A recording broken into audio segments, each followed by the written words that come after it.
You are listening to 99.1 WQRT LP Indianapolis, and this is Create Here. Produced by artists and curators from Big Car Collaborative, Create Here is your place to listen to conversations with people making intriguing, innovative, and impactful things happen on the cultural front in Indianapolis, Indiana, and beyond. Find out more and access additional episodes at WQRT.org. All right, this is Jim Walker, and I'm here with Will Higgins, and this is Create Here. And I'm excited to talk with you about the Speedway's Attic, our exhibit that's here at CAMI. You want to tell us a little bit about how this idea came to be? Well, first of all, I would like to thank you, Jim, for having me on this show, and more broadly for having my exhibition at the CAMI. When you think unconventionally, and as I do, even though I'm right, a lot of people don't pay attention, or a lot of people don't want to hear it, but you do, and I appreciate that, and so thank you. Yeah, we're glad to thank you for putting this together and doing this. This is the second time we worked together. We previously the Museum of Fabulosity, and can you tell us a little bit about how this builds on?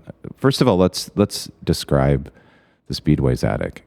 The Speedway's Attic is, well, what I imagined is these are the things, the objects and the stories that the Speedway has, but that the Speedway tucks away into their attic. They don't quite want to throw it away, but they also don't want to trumpet it. And because it's odd, weird, and sometimes unsavory stuff.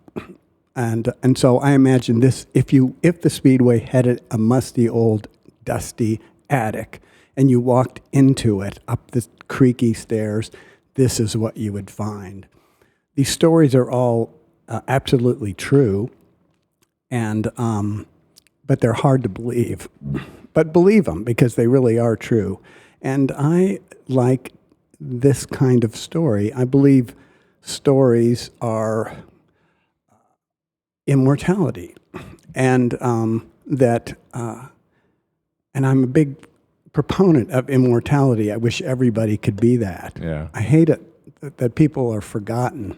Mm-hmm. You walk through a cemetery and you think that grave hadn't been visited for 100 years, some little grave, and I feel so sad for that person. I wish that they had been remembered. Right. So plus I also think these weird stories are entertaining, and I want to capture people's imagination. I want them to realize that there is interesting weirdness all around them. And so hence the Museum of Fabulosity from last year, which was a collection of 16 stories, all local, of just unusual happenings around the Indianapolis area. And and this year, the Speedway's Attic, the same principle, the same idea, but all Indy 500 Speedway-related stuff. And this time around, there's 9 stories? There are 9, yes. Mm-hmm. Mm-hmm. And they all have some subplots and various different details that are within those. So sometimes there's several stories or smaller bits of stories within the individual 9, like little tidbits of things that kind of expand out a little bit. I find people, they like a story and they like a digression. And I'm totally into digressions. And so I can start talking about, like in the Speedway's Attic, one of the exhibits has to do with a time that a Hitler Mercedes was brought to the Speedway as sort of an attraction, and then they charged 25 cents to see the Hitler Mercedes. This was in 1949, and to make the attraction even more attractive, they put dummies, mannequins dressed as Hitler and Goering in the car, and then to make it even better, they found a pair of women's underwear and displayed them as Eva Braun's underwear, Mrs. Adolf Hitler, and claimed that it had been found under the back seat of the car. Now, okay, so I have the underwear on display, of course, But then I feel like a digression would be, okay, let's learn more about Eva Braun's underwear. Is there a market? Is there a value? Is there a market for it? Right. And I discovered through my research that there is. And not only that, but that the prices have been rising. $3,600 for a pair in like the mid 90s. 10 years later, $4,600. Wow. So then I could compare the value, the trajectory of Eva Braun's underwear to the S&P 500, and actually it does very favorably. You'd been better off buying Eva Braun's underwear. That's funny. So, and then, part of these stories is just about also who came up with these ideas. Like, why did someone think of this? Who was this? And you do share with us about the people that are behind some of these different schemes. I mean, exactly. Like, who would have thought to do that? Was there a meeting at which point somebody said, "I know, let's get some underpants in there and say they're Eva Braun's," and then another guy saying, "Great idea." And I mean, it just it baffles the mind what people, entrepreneurial American people, are capable of thinking up, and what the public is interested in buying. Yeah, and I think one of the things I'm really interested in that we've talked about before is these kind of utopian societies, and the Speedway is kind of a utopia, and it's not a dystopia. It's like a different kind of topia where it's like this is a different world out there. So in the 40s, having underwear out, these other different stories that you have, they tend to go into what would be the dark side sometimes of life, or what would normally not be talked about. And the snake pit and the race itself, it's kind of like a little bit like the Vegas thing where what happens at the Speedway stays at the Speedway or whatever. What do you think that place brings this out in people, this kind of alternative to our normal, like maybe stuffier life? Well, I mean, the event itself when you think about it, is just a wild thing. Bring a car to this track, go as fast as you can, and whoever wins gets big money. I mean, that's always been the way it was. And how wide open is that? The whole philosophy behind it is just like the X Games way before the X Games, and wilder than any snowboarder could imagine, really. And the risks that these people took driving around in these cars. They didn't have seat belts until the mid-1960s. Wow.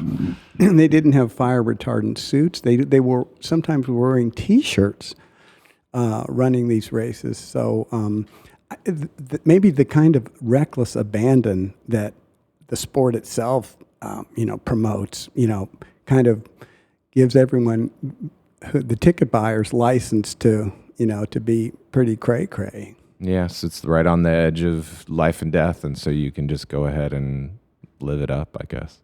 There's also a lot of drinking and other kinds of substances being consumed or have over time, and you feature some of that in here. There's the story of the team that had the pot bust, and you have your replica pot in the show. Right. How do you feel that side of the hedonistic thing, that's the kind of stuff when you talk about it that isn't going to be highlighted in the museum, of course, or in stories that are out in the normal way that media is shared, but that side of it is also leads to probably a lot of unusual stories and things that happen. Right, because the Speedway, it's a weird dichotomy, because as we were just talking about, the reckless abandonment of the whole thing, but on the other hand, the Speedway is owned, by button-down, corporate-type people. Mm-hmm. For years, the Holman family. Tony Holman was a businessman, a successful one, a Yale grad. Right. He was the establishment. And now it's Roger Penske and the Fox News people. Right. So, I mean, they are totally dialed in to the mainstream culture. And wait, what was your Well, question? I mean, it's like, I feel like there's a why do they sort of, these sorts of things are suppressed? Well, because if the mainstream culture doesn't want to talk about the fact that 3 of their race drivers for 5 years were actually dealing huge amounts of marijuana, which was illegal at that time. Yeah. And furthermore, that everybody knew it, Yeah. and everybody looked the other way. It is kind of it's an odd reflection on this button-down ownership. Yeah, the race I feel like it's been interesting to watch over the last maybe 25, 30 years, the change between sort of the NASCAR, IndyCar, and the Grand Prix, and all the various ways that auto racing has had different sort of class dynamics to it. Because the Indy 500 was always more of a people's race in the old days, and it seems like it still is. How does that, it was one time a year that track was being used in the past, and how does that play into this whole storyline? Well, the narrative, the popular narrative, is that the F1 people were classy Europeans. They spoke Italian and French, and were French and Italian and whatnot. Ferrari lovers, sophisticates, turtleneck wearers. Yeah. And that the NASCAR was, hillbillies and with terrible teeth. And the Indy 500 people were kind of a mix of both. And there's something to that, but not. I think that's been exaggerated by, that's sort of a fable at this point. I feel like the 500 is, it has all kinds of people there, but fancy people and people wearing cut-off blue jeans and no shirt and passing out on the hood of a Camaro. But really, I think that the race itself is a unifier of all people around here, because all different kind of people really like it, and for good reason. It's the most thrilling thing in sports. It's not, and it transcends sports. I mean, you compare that to, I like to watch basketball and football too, but it's not that those are nothing like watching the start of the race of the Indianapolis 500. I mean, that takes your breath away. So you're not a sort of looking at this from sort of an alien perspective, like, look at this artifact, the race. You're also somebody who's interested in it and enjoys it and participates in the whole feeling of it, right? Yes, I mean, I generally look at the world as as sort of an alien place, because it freaks me out, and I find weirdness everywhere. But in this case, I do go to the race every year. Yeah. It's one of my favorite days. I ride my bike every year with a buddy of mine, and we buy good seats, and we love it. And I would not miss that. So I feel kind of like on the I know what I'm talking about too. Yeah. I feel it in my bones. I've gone since I was a child, and I sort of feel like an insider as well. So we're sharing this in what we're calling our research gallery down here. And one of the things that we thought about with that space was based on working with you before in the other gallery, in the Guy Clark House gallery outside of here. How do you feel that in the art world, this kind of storytelling and sharing about history and the past and culture fits into the dynamic of other kinds of art that's shared? That's a good question, and I feel isn't all art in some level storytelling? I mean, it's communicating, mm-hmm. And most communication is some version of storytelling. So mine might be quite a bit more concrete than like looking at a Saul LeWitt, mm-hmm. Mural or something like that, right. But I think that they both have in common the drive. Artists all have in common the drive to say something, to tell some kind of story, to make some kind of a point. Mm-hmm. And I'm trying to make the larger points in my stories, even on the Speedway. I want to give people something that they can take away and discuss, and wonder about, and perhaps marvel at. When you look at the way that you've decided to share the pieces and the text and everything in the space, when you do that, that has a feeling that connects to some of these things we like. We both like that are like house museums and kind of more of a mom and pop roadside museum you might see off the highway when you're on your way driving south from here. How does that aesthetic kind of influence the way that you've because you install this? This is your, so, people might not know, but you come in there, you have all these things, you lay them out, and you decide how you're going to put them up, and you do that yourself with your own way that you want it to look. Well, yes, I do, and I have been to many, just like you and Chate, love the small county museums, the house museums, and I've been to a bunch of them. I had a dad who was a very interesting man. He was in the investment business and did quite well, and we had lived in a beautiful house in Meridian Hills and all that. And then at age 50, he realized that he had enough money, and he had 4 boys, and he loved history, so he became a history teacher and loved that, and dragged us to museums all over the country and was just fascinated with stuff like that. And so I grew up, of course, first, not liking it, and then, like a kid, but then coming to like it, and then now coming to actually trying to recreate it. And it's really fun for me. So for more than 25 years, 26 years at the Indianapolis Star, where I also worked, this is my last, what I would call real job, not this job, which is a real job, but it's not the same.